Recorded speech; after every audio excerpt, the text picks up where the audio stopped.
The funnel effect में आपका स्वागत है। आज हम सॉफ्टवेयर डेवलपमेंट की दुनिया में एक बहुत ही ज़रूरी लेकिन अक्सर नज़रअंदाज किए जाने वाले कॉन्सेप्ट पर बात करने वाले हैं। सोचिए, आज के समय में सॉफ्टवेयर बनाना एक मॉडर्न स्काई स्क्रेपर बनाने जैसा है। हम सिर्फ अपनी बनाई हुई ईंटें और स्टील ही नहीं इस्तेमाल करते, बल्कि हम plumbing, electrical systems, glass panels सब कुछ अलग-अलग सप्लायर्स से लेते हैं। सॉफ्टवेयर में भी ऐसा ही है। हम open source libraries, public container images और दूसरे वेंडर्स के टूल्स ये सब इस्तेमाल करते हैं। लेकिन यहाँ एक बड़ा सवाल खड़ा होता है। आप कैसे भरोसा कर सकती हैं कि जो बाहरी चीज़ें आप इस्तेमाल कर रही हैं वो मजबूत और सुरक्षित हैं? क्या हो अगर किसी सप्लायर ने आपको एक फॉल्टी पाइप दे दिया जो बाद में पूरी बिल्डिंग में लीक करने लगे? सॉफ्टवेयर में ये रिस्क और भी बड़ा है और यहीं से असली चुनौती शुरू होती है। बिल्कुल सही कहा आपने। और यही आज की हमारी चर्चा का केंद्र है। इन बाहरी सॉफ्टवेयर कंपोनेंट्स, जिन्हें हम आर्टिफैक्ट्स कहते हैं, उन्हें हमेशा अनट्रस्टेड यानी अविश्वसनीय मानकर चलना चाहिए। ये एक फंडामेंटल सिक्योरिटी प्रिंसिपल है। इनमें सिक्योरिटी वल्नरेबिलिटीज हो सकती हैं, मैलवेयर छिपा हो सकता है, या ये आपके सिस्टम के साथ कंपैटिबल ही ना हो। अगर इन पर ध्यान न दिया जाए तो ये आपके पूरे सॉल्यूशन की डेटा इंटीग्रिटी, कॉन्फिडेंशियलिटी और यहाँ तक कि अवेलेबिलिटी से भी समझौता कर सकते हैं। है। आज हम माइक्रोसॉफ्ट के अज्योर आर्किटेक्चर सेंटर में दिए गए एक बेहद जरूरी पैटर्न पर बात करेंगे, जिसे क्वारंटीन पैटर्न कहते हैं। हमारा मिशन ये समझना है कि ऑर्गेनाइजेशंस कैसे थर्ड पार्टी सॉफ्टवेयर को बिना अपनी सिक्योरिटी दांव पर लगाए सुरक्षित तरीके से इस्तेमाल कर सकती हैं। चलिए इस वर्कफ्लो को थोड़ा और समझते हैं। एक डेवलपर को ऑनलाइन कोई काम का टूल, मान लीजिए एक कंटेनर इमेज, मिलता है जो उसका काम आसान कर सकता है, और वो उसे तुरंत अपने प्रोजेक्ट में इंटीग्रेट कर लेता है। ये तो बहुत कॉमन प्रैक्टिस है। इसमें इतना बड़ा रिस्क कहाँ है? रिस्क ये है कि आप अनजाने में एक ट्रोजन हॉर्स को अपने किले के अंदर ला रहे हैं। बाहर से दिखने में वो एक तोहफा लग सकता है, एक यूजफुल टूल, लेकिन उसके अंदर क्या छिपा है ये आपको नहीं पता। ये बाहरी आर्टिफैक्ट्स आपके सिस्टम में एक कमजोर कड़ी, अ वीक लिंक बन सकते हैं। क्वारंटीन पैटर्न इसी का समाधान है। ये सिर्फ एक टूल नहीं बल्कि एक पूरा प्रोसेस है, एक फिलॉसफी है जो कहती है कि किसी भी बाहरी सॉफ्टवेयर को अपने मेन डेवलपमेंट एनवायरनमेंट में लाने से पहले उसे आइसोलेट करके वैलिडेट किया जाएगा। अच्छा, तो ये सिर्फ एक दीवार नहीं है, बल्कि एक पूरी जांच पड़ताल की प्रक्रिया है। ये क्वारंटीन असल में काम कैसे करता है? क्या ये एक तरह का डिजिटल चेक पॉइंट है जहां हर बाहरी चीज की तलाशी होती है? डिजिटल चेक पॉइंट, हाँ, आप इसे बिल्कुल वैसा ही समझ सकते हैं। ये एक मल्टी स्टेप प्रोसेस है जो किसी भी आर्टिफैक्ट को अनट्रस्टेड से ट्रस्टेड स्टेटस में लाता है। और सबसे दिलचस्प बात यह है कि ये पैटर्न सिक्योरिटी को एक गेट से बदलकर एक फिल्टर बना देता है। ये ना कहने के बारे में कम और हाँ लेकिन पहले इसे साबित करो कहने के बारे में ज्यादा है। ये बहुत दिलचस्प पॉइंट है, मानसिकता का बदलाव। तो इस फिल्टर या प्रोसेस के स्टेप्स क्या हैं? ये काम कैसे करता है? इसका एक बहुत वेल डिफाइंड वर्कफ्लो है। सबसे पहला कदम है रिक्वेस्ट एंड ब्लॉक। जब भी किसी डेवलपर को कोई बाहरी आर्टिफैक्ट इस्तेमाल करना होता है तो वो एक फॉर्मल रिक्वेस्ट रेज करता है, लेकिन रिक्वेस्ट अप्रूव होने तक उस आर्टिफैक्ट का इस्तेमाल पूरी तरह से ब्लॉक रहता है। एग्जैक्टली पूरी तरह से ब्लॉक रहता है। उसे प्रोडक्शन एनवायरनमेंट में पुल नहीं किया जा सकता। यानी एक्सेस बाय डिफॉल्ट डिनाइड है, जब तक कि वो प्रूव ना कर दे कि वो सेफ है। ठीक है, रिक्वेस्ट हो गई, इसके बाद क्या होता है? इसके बाद आता है आइसोलेशन। उस आर्टिफैक्ट को एक अलग, पूरी तरह से आइसोलेटेड जगह पर लाया जाता है, एक तरह का डिजिटल क्वारंटीन जोन। उदाहरण के लिए एक क्वारंटीन अज्योर कंटेनर रजिस्ट्री। ये एक सैंडबॉक्स की तरह है जिसे मेन प्रोडक्शन रजिस्ट्री से नेटवर्क और आइडेंटिटी लेवल पर अलग रखा जाता है। इसका मकसद ये है कि अगर आर्टिफैक्ट में कुछ मिलेशियस भी है तो वो हमारे मेन सिस्टम्स तक पहुंच ही ना पाए। समझ गई। उसे एक अलग कमरे में बंद कर दिया ताकि वो कुछ गड़बड़ ना कर सके, और फिर उस कमरे में असली जांच वहीं शुरू होती होगी। बिल्कुल। अब आता है सबसे महत्वपूर्ण स्टेप, वेरिफिकेशन। इस आइसोलेटेड आर्टिफैक्ट पर कई तरह के सिक्योरिटी चेक्स चलाए जाते हैं। ये चेक्स आर्टिफैक्ट के टाइप पर डिपेंड करते हैं, लेकिन कुछ कॉमन चेक्स हैं। जैसे एक तो है वल्नरेबिलिटी स्कैनिंग, जिसे सीवीई डिटेक्शन भी कहते हैं। हाँ, सीवी डिटेक्शन। ये टूल नॉन सिक्योरिटी वीकनेसेस की लिस्ट से आर्टिफैक्ट को कंपेयर करता है। फिर है मेलवेयर डिटेक्शन, जो सेल्फ एक्सप्लेनेटरी है। और एक बहुत क्रिटिकल चीज जो आज के समय में बहुत जरूरी हो गई है, वो है सॉफ्टवेयर बिल ऑफ मटेरियल्स यानी SBOM का इवैल्यूएशन। SBOM। हाँ, SBOM एक तरह से सॉफ्टवेयर की इंग्रेडिएंट्स लिस्ट है। ये बताता है कि वो आर्टिफैक्ट किन किन ओपन सोर्स कंपोनेंट से मिलकर बना है। इससे हम उन कंपोनेंट्स के लाइसेंसेस और सिक्योरिटी स्टेटस भी चेक कर सकते हैं। और आखिरी चेक। और आखिरी में इमेज साइनिंग की जांच। ये एक क्रिप्टोग्राफिक वेरिफिकेशन है जो कंफर्म करती है कि आर्टिफैक्ट उसी पब्लिशर से आया है जहां से उसे आना चाहिए था और रास्ते में उसके साथ कोई छेड़छाड़ नहीं हुई है। इन सब में से आपको क्या लगता है कि आज के दौर में सबसे जरूरी चेक कौन सा है? SBOM की बात आजकल बहुत हो रही है, क्या ये बाकियों से ज्यादा महत्वपूर्ण हो गया है? ये एक बेहतरीन सवाल है। देखिए, CVE स्कैनिंग आपको नोन अननोन से बचाता है, यानी वो वल्नरेबिलिटीज जिनके बारे में हमें पहले से पता है। लेकिन SBM आपको अननोन अननोन्स के लिए तैयार करता है। अगर कल को log4j जैसी कोई नई जीरो डे वल्नरेबिलिटी सामने आती है, तो आप अपने SBM को देखकर तुरंत बता सकते हैं कि आपके कौन-कौन से सिस्टम्स अफेक्टेड हैं। तो हाँ, ट्रांसपेरेंसी के लिए SBM का महत्व बहुत तेजी से बढ़ रहा है। ये तो काफी थरो चेकिंग है। और इन सब चेक्स के बाद क्या होता है? मान लीजिए आर्टिफैक्ट क्लीन निकलता है। वो है हमारा आखिरी स्टेप, डिसीजन एंड पब्लिशिंग। अगर आर्टिफैक्ट सारे प्री डिफाइंड टेस्ट्स पास कर लेता है, तो उसे ट्रस्टेड मार्क करके एक सेफ प्रोडक्शन रेडी स्टोर में पब्लिश कर दिया जाता है। इसके साथ एक वेरिफिकेशन रिपोर्ट भी अटैच की जाती है जिसमें लिखा होता है कि क्या-क्या चेक हुआ और उसके रिजल्ट्स क्या थे। और अगर वो फेल हो जाता है? अगर फेल हो जाता है तो उसे क्वारंटाइन जोन से तुरंत हटा दिया जाता है ताकि कोई गलती से भी उसका इस्तेमाल न कर ले। यानी ये प्रोसेस आर्टिफैक्ट को बदलता नहीं, सिर्फ उसकी जांच करता है। बिल्कुल। ये डेवलपमेंट साइकिल से अलग एक इंडिपेंडेंट ऑपरेशनल प्रोसेस है। ये तो बहुत ही स्ट्रक्चर्ड अप्रोच है। सुनने में तो ये बहुत बढ़िया लग रहा है, लेकिन इसे इम्प्लीमेंट करने में किन प्रैक्टिकल चीज़ों पर गौर करना ज़रूरी है? ये सिर्फ टेक्नोलॉजी का खेल तो नहीं होगा? बिल्कुल नहीं। यहाँ सबसे दिलचस्प बात यह है कि टेक्नोलॉजी के साथ साथ प्रोसेस और कल्चर पर भी ध्यान देना होता है। कुछ ज़रूरी बातें हैं जो सोर्स में बताई गई हैं। सबसे पहली और सबसे ज़रूरी है सेगमेंटेशन। सेगमेंटेशन यानी ट्रस्टेड और अनट्रस्टेड आर्टिफैक्ट्स को रखने की जगहों को पूरी तरह से अलग रखना। ये सुनने में आसान लगता है, लेकिन क्या टीमें अक्सर इसमें गलती करती हैं? हाँ, ये सबसे आम भूल है। सिर्फ 2 अलग फोल्डर बना देना सेगमेंटेशन नहीं है।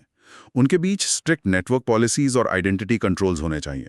कोई भी डेवलपर या प्रोसेस अनट्रस्टेड जोन से सीधे प्रोडक्शन में कुछ नहीं बेच पाना चाहिए।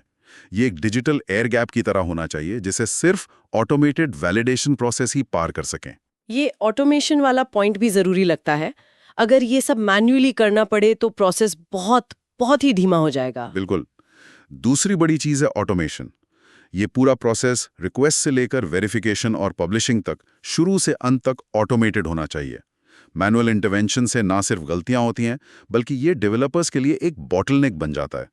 एक अच्छी इंप्लीमेंटेशन में जैसे ही कोई नया इमेज रिपोजिटरी में ऐड होता है या कोड कमिट होता है, ये क्वारंटीन प्रोसेस अपने आप ट्रिगर हो जाना चाहिए। ऑटोमेशन समझ आता है, लेकिन ये पूरा सिस्टम सेटअप करना तो काफी कॉम्प्लेक्स और कॉस्टली हो सकता है। हाँ, सोर्सेज में एक और दिलचस्प बात का जिक्र था, बिल्ड वर्सेस बाय डिसीजन। इस पर थोड़ी और रोशनी डालिए। हाँ, ये एक बहुत प्रैक्टिकल पॉइंट है। हर ऑर्गेनाइजेशन को ये सिस्टम खुद बनाने की जरूरत नहीं है। बाजार में ऐसी स्पेशलाइज्ड कंपनीज हैं जो क्वारंटीन प्रैक्टिशनर्स के तौर पर ये सर्विस देती हैं। फैसला इन बातों पर निर्भर करता है, आपकी टीम की एक्सपर्टीज कितनी है, आपका बजट क्या है और आप प्रोसेस पर कितना कंट्रोल चाहते हैं। बिल्ड या बाय? हाँ, अगर आपकी सिक्योरिटी नीड्स बहुत यूनिक हैं और आपके पास स्किल्ड इंजीनियर्स हैं, तो खुद बनाना आपको ज़्यादा फ्लेक्सिबिलिटी देगा। लेकिन अगर आप जल्दी शुरू करना चाहते हैं और सिक्योरिटी एक्सपर्टीज आपकी कोर कॉम्पिटेंसी नहीं है, तो एक थर्ड पार्टी सॉल्यूशन ज़्यादा कॉस्ट इफेक्टिव हो सकता है। इसमें हिडन कॉस्ट्स भी कम होते हैं, जैसे मेंटेनेंस और अपडेट्स की जिम्मेदारी वेंडर की होती है। और एक आखिरी पॉइंट जो मुझे बहुत ज़रूरी लगा, वो ये था कि ये कोई वन टाइम फिक्स नहीं है। ऐसा नहीं कि एक बार स्कैन कर लिया तो आर्टिफैक्ट हमेशा के लिए सेफ हो गया। एग्जैक्टली। ये समझना बहुत जरूरी है। सोर्सेज ऐसे बहुत अच्छे से फर्स्ट अपॉर्चुनिटी वैलिडेशन कहता है। मतलब ये बस पहली बार की चेकिंग है। इसके बाद भी कॉन्टिन्यूस स्कैनिंग और पाइपलाइन वैलिडेशन जरूरी है, क्योंकि नई वल्नरेबिलिटीज हर दिन डिस्कवर होती हैं। आज जो इमेज क्लीन है, हो सकता है कल उसमें एक क्रिटिकल वल्नरेबिलिटी मिल जाए। इसलिए ट्रस्टेड रिपॉजिटरी में रखे आर्टिफैक्ट्स को भी रेगुलरली रीस्कैन करना पड़ता है। तो क्या ये पैटर्न हर टीम और हर प्रोजेक्ट के लिए है या कुछ स्पेसिफिक सिनेरियोज में ये ज्यादा फायदेमंद है? ये सब सुनने में तो अच्छा है, पर क्या इससे डेवलपमेंट की रफ्तार बहुत धीमी नहीं हो जाएगी? डेवलपर्स तो अक्सर ऐसी प्रोसेसेस को नापसंद करते हैं। आपने बिल्कुल सही चिंता जताई है। ये पैटर्न हर किसी के लिए नहीं है और इसे गलत तरीके से लागू करने पर यह डेवलपमेंट वेलोसिटी को वाकई में धीमा कर सकता है। सोर्सेज के मुताबिक इसका इस्तेमाल तब करना चाहिए जब कुछ शर्तें पूरी हों।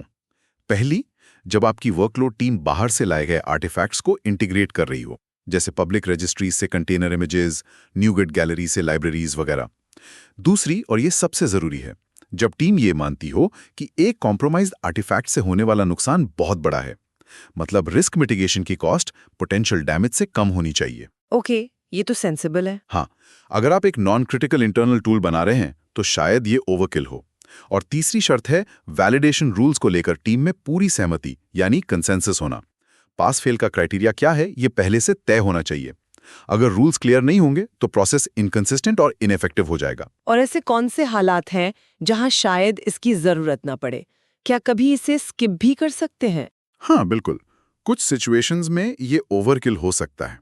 जैसे जब सॉफ्टवेयर आर्टिफैक्ट आपकी अपनी टीम ने या किसी ट्रस्टेड पार्टनर टीम ने बनाया हो, जहां पहले से ही सिक्योर डेवलपमेंट प्रैक्टिसेस फॉलो हो रही हैं, वहां ट्रस्ट ज्यादा होता है। ठीक है। और दूसरा, जैसा मैंने कहा, जब आर्टिफैक्ट को वेरीफाई न करने का रिस्क इस पूरे क्वारंटीन प्रोसेस को बनाने और मेंटेन करने की कॉस्ट से बहुत कम हो। हर चीज का एक कॉस्ट बेनिफिट एनालिसिस होता है। चलिए इसे एक रियल वर्ल्ड एग्जाम्पल से समझते हैं। सोर्स में अज्योर का एक बहुत अच्छा उदाहरण दिया गया है जो इस पूरे कॉन्सेप्ट को क्रिस्टल क्लियर कर देता है। हाँ, वो एक बेहतरीन उदाहरण है। मान लीजिए एक टीम पब्लिक रजिस्ट्री से कंटेनर इमेजेस इस्तेमाल करना चाहती है, लेकिन सिक्योरिटी पॉलिसी के तहत उन्हें सिर्फ अपने ट्रस्टेड अज्योर कंटेनर रजिस्ट्री यानी ACR से ही इमेज पुल करने की इजाजत है। तो वो अपना सेटअप कैसे करेंगे? पहला कदम क्या होगा? सबसे पहले वो अज्योर पॉलिसी का इस्तेमाल करके अपने क्यूबरनेटीज एनवायरनमेंट को लॉकडाउन करते हैं। वो एक पॉलिसी बनाते हैं जो कहती है कि कंटेनर इमेजेस सिर्फ आर ट्रस्टेड ACR.azure.cr.io से ही पुल की जा सकती हैं। ये पहला और सबसे मजबूत सिक्योरिटी गेट है। इससे कोई डेवलपर सीधे डॉकर हब से कुछ भी पुल नहीं कर सकता। ठीक है, तो एनवायरनमेंट लॉक हो गया। अब अगर किसी डेवलपर को एक नया पब्लिक इमेज चाहिए तो वर्कफ्लो कैसे काम करता है? वर्कफ्लो कुछ इस तरह से काम करता है। एक डेवलपर एक कस्टम वेब ऐप के जरिए एक पब्लिक इमेज, मान लीजिए nginx.latest के लिए रिक्वेस्ट करता है। ओके। ये रिक्वेस्ट ऑडिट ट्रेल के लिए अज्योर कॉस्मोस DB में लॉग हो जाती है। किसने कब और क्या रिक्वेस्ट किया इसका रिकॉर्ड रहता है। करेक्ट। फिर एक ऑर्केस्ट्रेटर, जैसे कि एक अज्योर फंक्शन, इस रिक्वेस्ट को हैंडल करता है। वो उस पब्लिक इमेज को इंपोर्ट करके एक क्वारंटीन ACR में डालता है। ये हमारा अनट्रस्टेड जोन है। और फिर वेरिफिकेशन होता है। हाँ, इसके बाद ऑर्केस्ट्रेटर उस इमेज पर क्वारंटीन ACR के अंदर सारे वैलिडेशन टास्क चलाता है।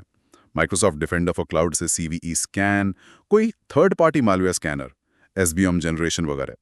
और आखिर में डिसीजन होता है। अगर इमेज सारे टेस्ट पास कर लेती है तो ऑर्केस्ट्रेटर उसे ट्रस्टेड ACR में प्रमोट कर देता है।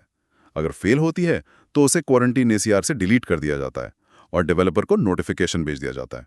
ये तो बिल्कुल वैसा ही है जैसा हमने थ्योरी में डिस्कस किया था, बस स्पेसिफिक अज्योर सर्विसेज के साथ।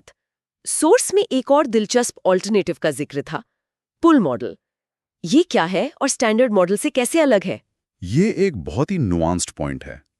स्टैंडर्ड मॉडल में, जैसे हमने अभी डिस्कस किया, ऑर्केस्ट्रेटर ही डिसीजन लेता है, पास या फेल।